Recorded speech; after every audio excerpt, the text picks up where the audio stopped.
I wanted to.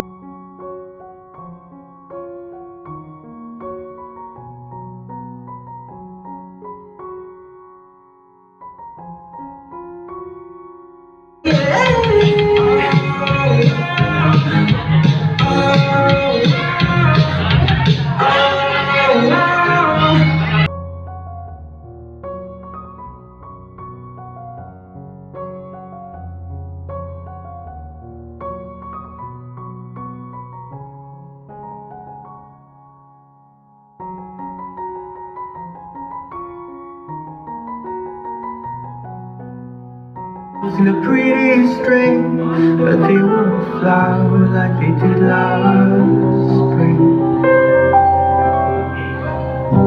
And I want Hello